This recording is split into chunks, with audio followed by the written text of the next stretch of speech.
Lily Madwhip, Must Die. Chapter 26, Shanks for the Memories. My parents always told me that monsters aren't real. Obviously, I know that's not true. But if it was, if monsters really weren't real, why are there so many stories about them? I mean, you got minotaurs and mermaids and that guy with the knives for fingers, right? All sorts of weird, scary creatures. Things that go bump in the night. To be fair, everything goes bump in the night 'cause you can't see diddly squat and there's furniture everywhere. I go bump in the night whenever I have a soda before bed and wake up at like 2:30 in the morning needing to pee. I wonder what monsters did before furniture. They probably had a grander buffet of people to eat because they weren't bumping into everything and waking their dinner up. My point is, humans have been around for centuries and we've always had stories of monsters. So, why do people nowadays try to act like they're not real?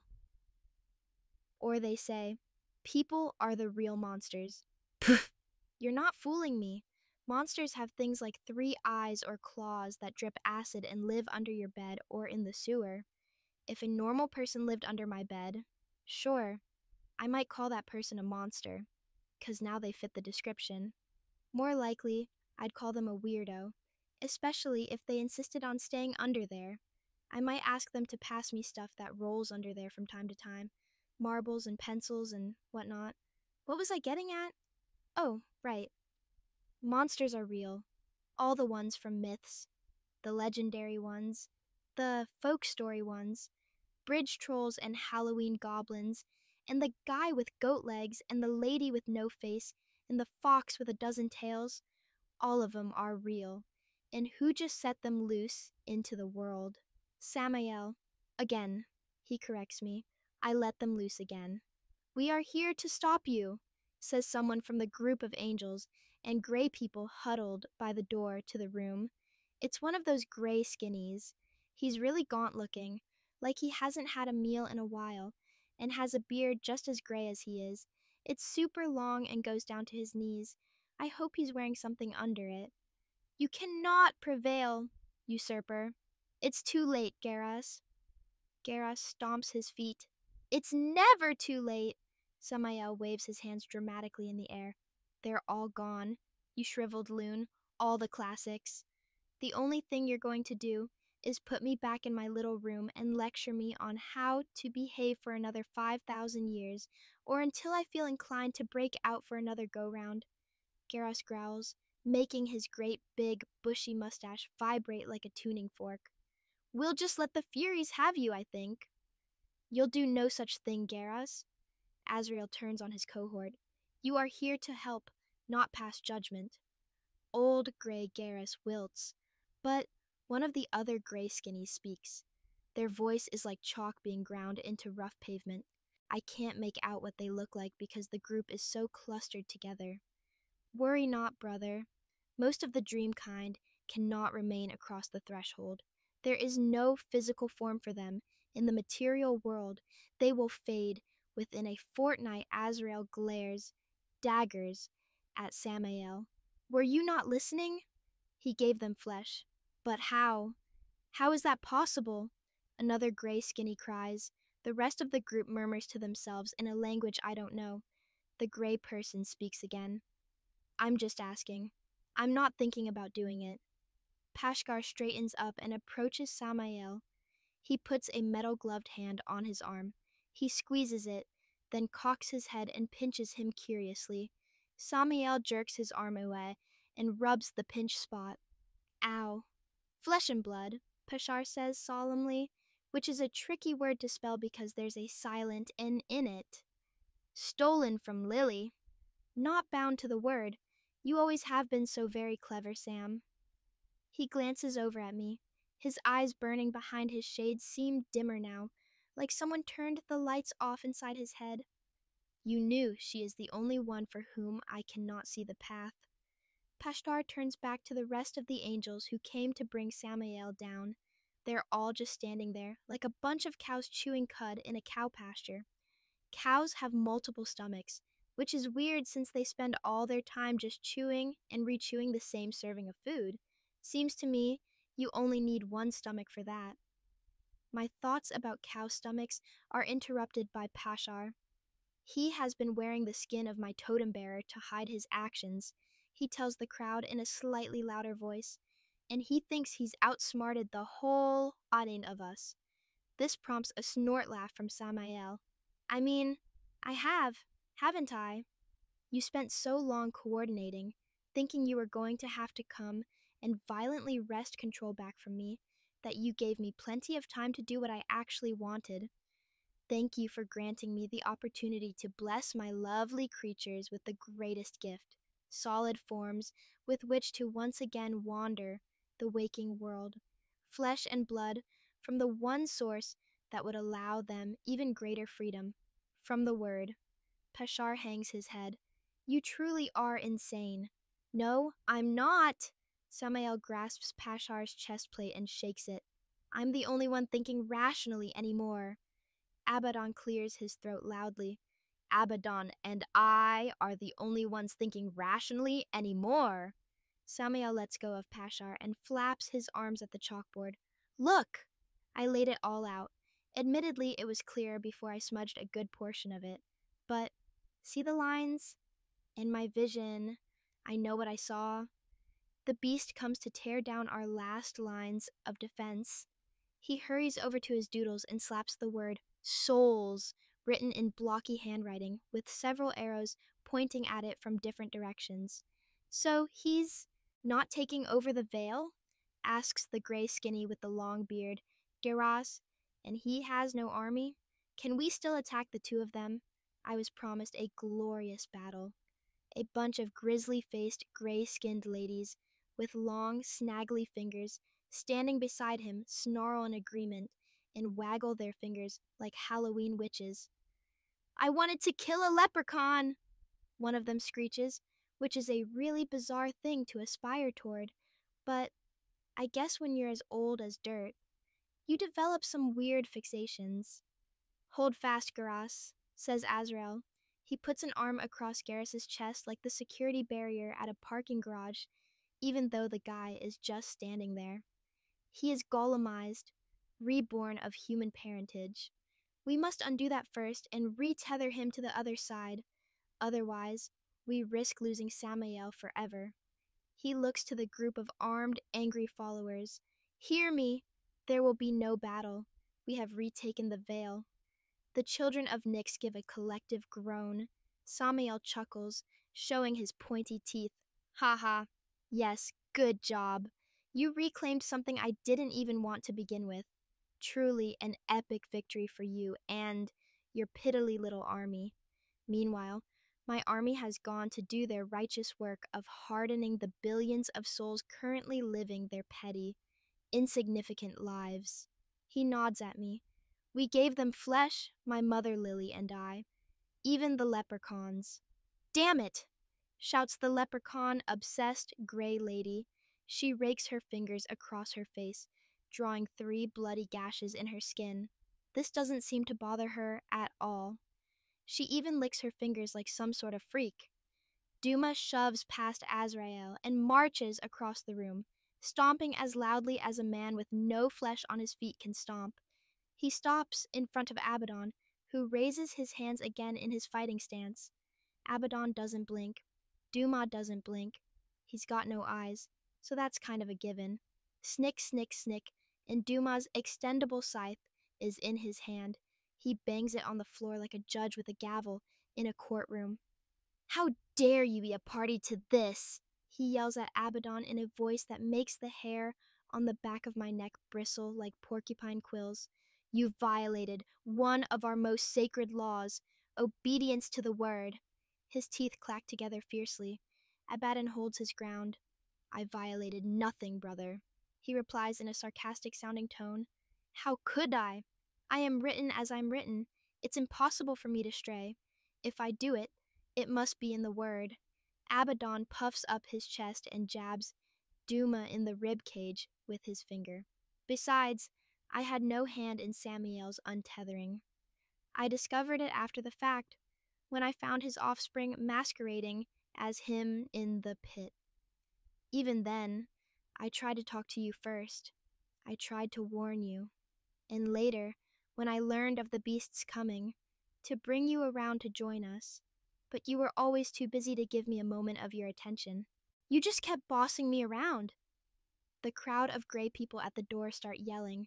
They wave their weapons around like they aren't sure what to do with them, and they're getting too hot to hold on to. Azrael holds one hand up and they settle back down again. They really seem to be chomping at the bit to kill something, and I find myself wishing they'd just leave already. Dumas bangs his scythe on the floor again.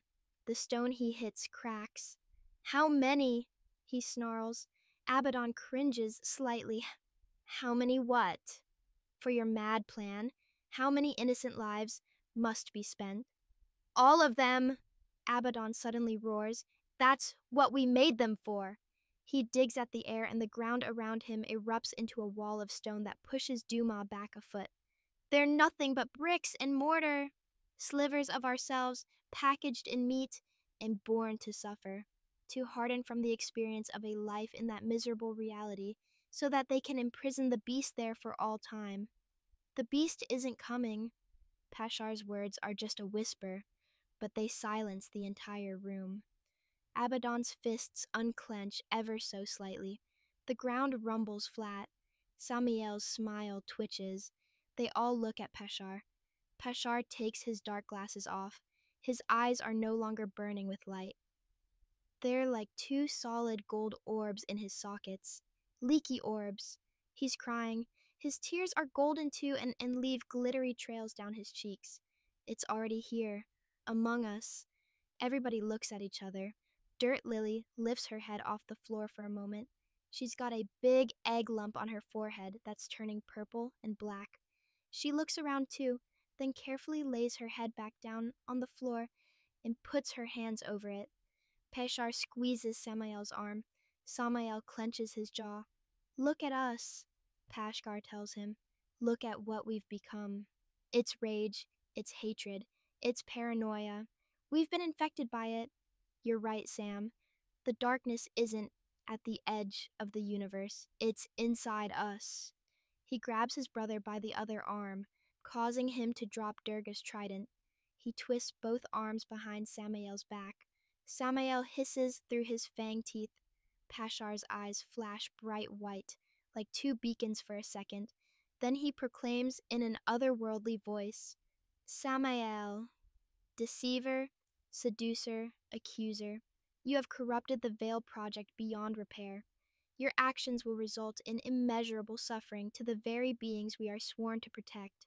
For your crimes, I, Pashar, watcher of Arabath, steward of Cassiel, and executor of the 7 potestates, sentence you to Cana, where you will atone for your treachery until it is decided otherwise by our Creator. Cana? The confident, smug look Samael always seems to have on his face suddenly vanishes. That's a prison for mortal souls, yes. Pashar's voice returns to normal.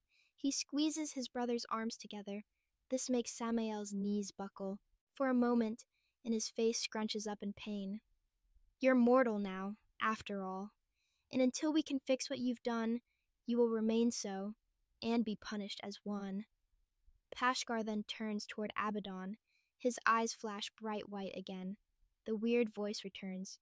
Abaddon, destroyer, marshal of the pit, for showing a significant lapse in judgment and participating in deception that allowed the deceiver to commit these heinous acts, you are to be stripped of all faculty and rehabilitated in the oubliette. He casts a dismissive glance at Azrael, who seems equally surprised by his words. This is the judgment of the 7 potestates, and as such, it will be done. Azrael gives a long, slow breath out of his nose, and then nods silently. Suddenly, a grating, grinding sound fills the room. It sounds like it's coming from everywhere. Everyone else seems puzzled by it as well. Then all our attention turns to my left, as one of the walls starts to open. A large, square section of it slides like it's on a hinge. I realize the wall section is one of those hidden doors made to look like it's just stones and stone paste. The secret door swings open slowly. scraping against the floor just to add to the drama of the moment. The group at the other door panics and spreads out. Some who had put their weapons away pull them back out. One angel, wearing bluish metal armor, is holding these cool little fist blades that stick out between his fingers like Wolverine from comic books. He clenches and unclenches them and grits his teeth. "The beast!" someone yells. "The beast is without form, you twit." Azrael sighs. Still, he squeezes his sword like a little kid desperately trying to hang on to a lollipop they found under the couch cushions once their mother sees them licking it right before dinner. Something inside me, not like my organs and blood, but like a gut feeling, makes me lift my right hand up over my head. When I do, the trident of Durga lifts up off the floor and spirals through the air, slapping into my open hand. It makes me feel badass. It also stings. I use the trident to get to my feet and then grip its handle with both fists, ready to fight. Out of the pitch black lumbers, a body in dirty, blood-stained clothes, its head missing from its neck. I take a moment to process the missing head, then realize it's holding the missing head in its hands. There's a shaggy mop of orange hair and a frown on its pasty white face. It's Mr. Jin, the carnival worker, or at least his body. Inside is Meredith's ghost, walking the decapitated corpse around like a toy soldier. Directly behind him stands a wisp of a girl, dressed in rags. She's got a mouth full of razor-sharp teeth and 2 hands covered in blood. "Oh no, she ripped my head off!" shouts Meredith. He holds it up for everyone to see. Blood runs out from the bottom of his neck. Dirt Lily looks up from the ground, then squeaks and tries to bury her head in her arms. "It's a Dullahan!" yells someone in the mob of gray-skinned people. Another shiny spear is chucked. This one actually has some strength behind it, though, and manages to reach Meredith and Ono. It hits Mr. Jin's corpse in the chest with a heavy-sounding chunk, just barely missing the talking head he's holding in front of him. Meredith staggers back and looks up at the spear sticking out of him. "What the bleep?" I didn't censor that, by the way. He actually says, "bleep." He sets his head on his neck stump with a sticky plop sound. It looks like it might slide right off. He holds it in place with one hand, while with his other hand, he grabs the handle of the spear and tugs at it. The spear seems to be pretty solidly buried in him, though. It wiggles, but doesn't move. "Who threw this?" He uses his hand to twist his head around on the stump and stink-eye everyone in the room. "Hold fast," shouts Azrael. "That's no Dullahan." Ono glares at the room of angels and Nixians. "Release my father!" she screeches. In response, Pashar grips Samael's wrist tighter. Samael groans and his knees buckle underneath him. This makes his arms twist up behind his back even worse, but Pashar doesn't let go. "You're making a grave miscalculation, child," he tells Ono. Samael, the great accuser, meets his crazy daughter's glare. "I told you to go," he says through clenched fangs. "I knew where this story would end, girl. Stopping the beast is all that matters. Go. Be my harbinger. You must anneal those billions of souls until they shine like diamonds." I'm just quoting him. I have no idea what any of it means. Ono doesn't leave. She pulls a pointy kitchen knife out of her rags and jabs Meredith in the back with it. Meredith responds with a meep sound like Beaker from Muppet Babies. "Release my father or I'll carve this one up," the boogie girl snarls. "I've already got a freakin' spear in me," Meredith points out, "and you ripped my head off." Nobody else seems particularly impressed by this threat either. Some of the angry mob of gray skinnies shuffle toward the two of them. Azrael doesn't try to stop them this time. Instead, he just smirks, content to watch what happens next. "You have nothing they want," Samael says in a taunting voice, "except a chance to wet their blades in your blood. You should have gone, like I ordered you to. But of course, you can't even follow that simple command." He cranes his neck around to look at Pashkar above and behind him. "Honestly, I think your ward slayed the wrong one." Lamia was always the better of the two. Pashar squeezes Samael's arms behind his back. Be quiet, Sam, he says sternly. Ono's pasty features twist ever so slightly as the bloodthirsty mob moves toward her. Her eyes are black and empty, but I feel them as they turn toward me. The knuckles on her hand holding the knife turn even whiter. I remember how fast she is. She was a flicker of movement out of the corner of my eye that day when Samael invaded my brain. She may even be as fast as Pashar when he dodged Abaddon's attacks. Me? I'm not fast. I'm not even remotely athletic. Hell, I can't even hit the birdie while playing badminton. Pashar is also aware of who her attention has become fixed on. Don't do it, Onokole, he warns her, but Ono does. She shoves Meredith aside and moves threateningly toward me. She's like an afterimage of someone running in a blurry photograph, and in the same instant that Ono turns into a blur, moving at ludicrous speed, Pashar lets go of Samael's wrists and becomes one himself. Both blurs whistle through the air toward me. I squeal and pull my arms and one leg up, trying to curl into a ball before I get diced up by Ono's kitchen knife. But the attack never comes. Instead, I feel Pashkar's arms and wings surround me like a giant eggshell. He holds me to his chest, pressing my cheek right up against his cold, metal armor. At the same time, a loud, collective gasp fills the room. Something's off. Something doesn't feel right. Durga's trident. I was holding it when Pashar grabbed me. I try to squirm out of his hug. Pashar! I yell at him. Let me go. My trident. Pashkar gazes down at me with his leaky, golden orb eyes. Together, we look between us, where Durga's trident now sticks out of his armor. The handle is slammed down into the stone floor, and all three pointy tines have pierced his metal chestplate. Shiny fluid it runs out of the holes and down the prongs. Pashar lets go of me and staggers back. What have you done? Shouts Azrael. I didn't mean to. Not you, he snaps. Across the room, Ono stands over her father Samael. She seems to be lifting his chin up to look her in her black, empty eyes. His mouth hangs open slightly.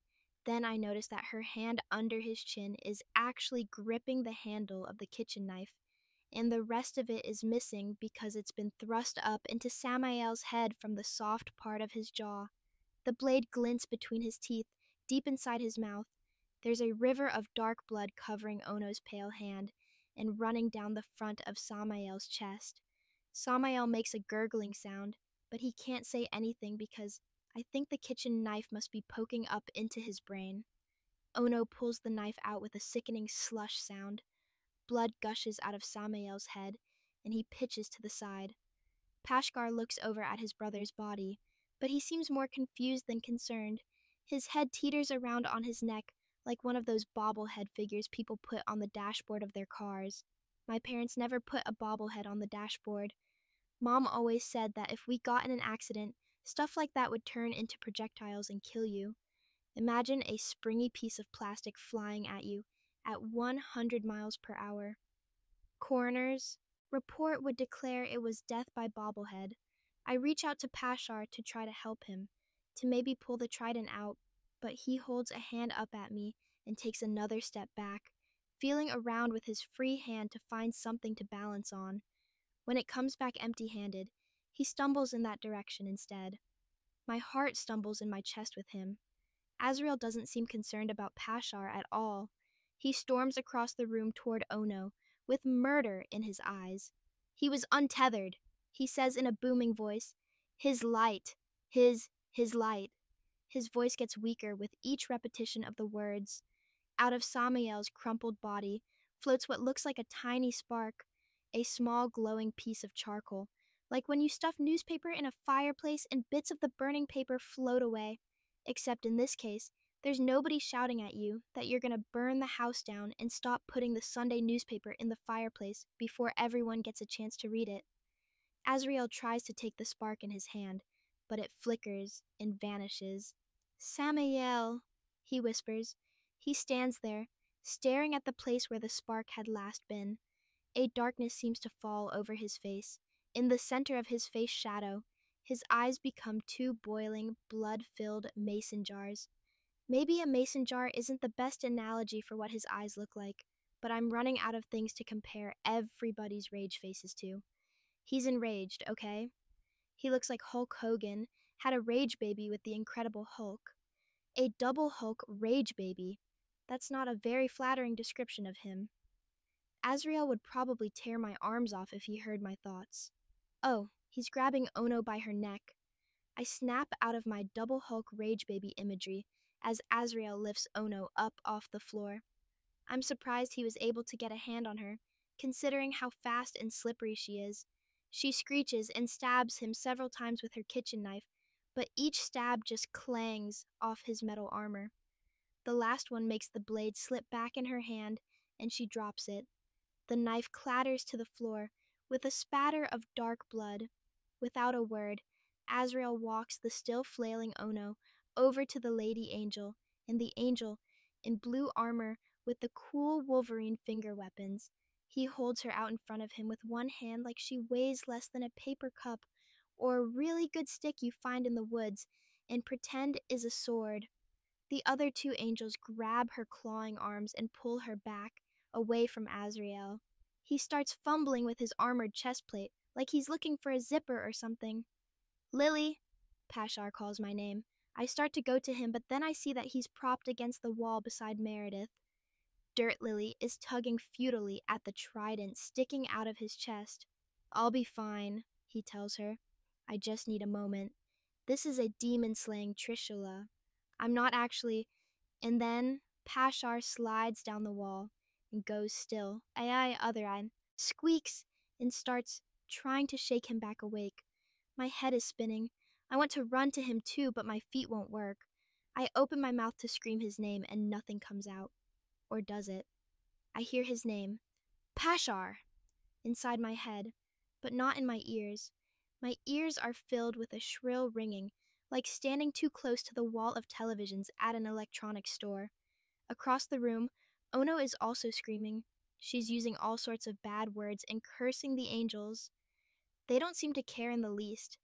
Azrael has undone his armor and pulls what looks like a roll of paper towels out from underneath. That's weird. No. Okay. He's unrolling it, and it's one of those scrolls people used to write on. He stands in front of Ono and says something I can't make out. Knowing these guys, it's probably Latin or some other dead language. Finally, he says words I understand. Most of them, anyway. Onokole Impusa, daughter of Hecate and Samael, I erase your name from the scroll of life. Then, he makes some dramatic flourish with his hand across the paper of the scroll. Ono's face is all twisted up in hatred. Dirty, black hair covers most of it, but you can see one of her eyes and her mouth, and that's enough to know her thoughts. Her arms twist in the two angels' grips, and then there's a nasty snapping sound, and they bend in an impossible way. She's trying to shapeshift, but it doesn't seem to be going right. Instead, her limbs start sagging like they're full of sand. She gnashes her teeth. The one eye you can see rolls around in its socket. She makes a weird, upsetting gurgling sound that seems to come up from her belly and tumble out her mouth. Then she goes completely limp. The two angels unceremoniously toss her lifeless body to the ground. What just happened? Asks Meredith. He looks around the room at the three different collapsed figures. Are they dead? Nobody else answers him, so I do. Angels can't die, I tell him. Azrael stares at Ono's body and tucks his paper towel scroll thing back under his breastplate. Samael was golemized. He untethered himself from our realm to wear the form of flesh and blood like one of you. But, unlike you, whose fragments of light are linked to the veil, his was unbound. He turns his fiery gaze at me. We cannot die, it's true, but without a link back to our realm, his light is lost between worlds. He may as well be dead now. Duma floats over to Pashar and kneels in front of him. He wraps a bony hand around the trident's handle and tugs on it sharply. The tongs pop out of Pashar's armor easily, and more of that glittery fluid spurts out briefly, before oozing down his front. He'll recover, he says to the other me. This isn't the worst injury he suffered, believe me. Why, one time. Enough, Azrael says sternly. Kushta, take Pashar, get him patched up. Munkar, Nakir, escort the children of Nyx back. I'll deal with Abaddon. The gray skinnies all start shouting and waving their arms angrily. We were promised access to the waking world. Several of the creepy ladies with the long, pointy claws start clawing at their own faces. You were promised an audience, Azrael snaps at them, and you'll get it. But right now we've got other things to take care of. We will fetch you when things are less complicated. He looks at the lady angel. Nakir, lead them. Then return to Barzak. Samael's minions on the other side are likely already beginning to unleash his dreadful plan on the mortal realm. I feel a cold hand on my shoulder. Follow me, Lily. It's going to be all right.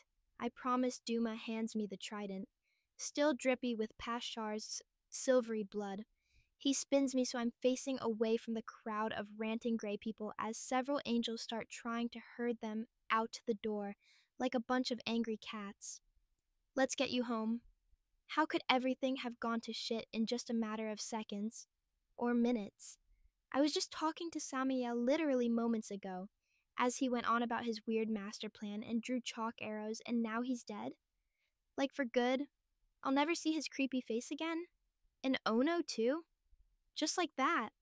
And I'm being sent to bed like it's a regular school night. What do you care? I pull my shoulder away from Duma's hand. We're just bricks to you. Or whatever a brick is before it becomes a brick. Clay, says Dirt Lily. Right. We're just lumps of clay. Dirt Lily frowns. Did I call you a brick? Duma asks gently, trying to sound like Pashar. I'm not interested in gentle talk, though, and he sounds nothing like Pashar. Abaddon did. And you didn't tell him he was wrong. The room clears pretty quickly. A bronze-armored angel with dark skin and yellow eyes picks up Pashar and carries him out the door. I wish I could go with them. Samael's body is gone too.